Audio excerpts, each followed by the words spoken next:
ડભોઈમાં બાળકોને કફ સિરપ આપવાનો મામલો। બીજા દિવસે આરોગ્ય વિભાગની ટીમે અસરગ્રસ્ત બાળકોની મુલાકાત લીધી। બાળકોના સ્વાસ્થ્ય વિશે આરોગ્ય વિભાગની ટીમે માહિતી મેળવી। ફૂડ એન્ડ ડ્રગ વિભાગે આ અંગે ડોક્ટરોની પૂછપરછ શરૂ કરી છે। બાળકોને શું તકલીફ હતી અને કેટલો ડોઝ આપ્યો હતો તે અંગે તપાસ શરૂ કરવામાં આવી છે।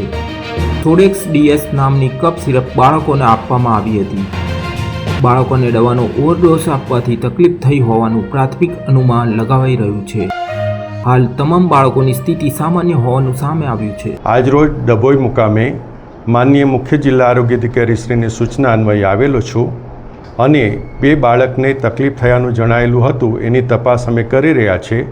ફૂડ એન્ડ ડ્રગ ડિપાર્ટમેન્ટ છે એના અધિકારીશ્રીઓ, તાલુકા હેલ્થ ઓફિસરશ્રીઓ તેમજ અમે આજરોજ તપાસમાં પીડિયાટ્રિશિયન બાળરોગ નિષ્ણાંત છે એની મુલાકાત પણ લીધી છે।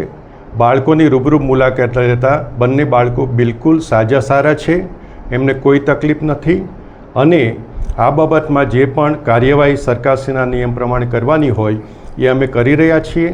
માહિતી એકત્રિત કરી રહ્યા છીએ। આમાં કયું સિરપ હતું, એનો ડોઝ શું હતો, એની બધી જ વિગત છે અમે મેળવી રહ્યા છીએ અને જરૂર પ્રમાણે છે પોલીસ વિભાગ છે એનો પણ અમે મદદ લઈ રહ્યા છીએ અને એ સંપૂર્ણ વિગતો મળ્યાથી અમો સરકારશ્રીમાં જે છે માનનીય મુખ્ય જિલ્લા આરોગ્ય અધિકારી મારફત છે એ અહેવાલ સાદર કરીશું।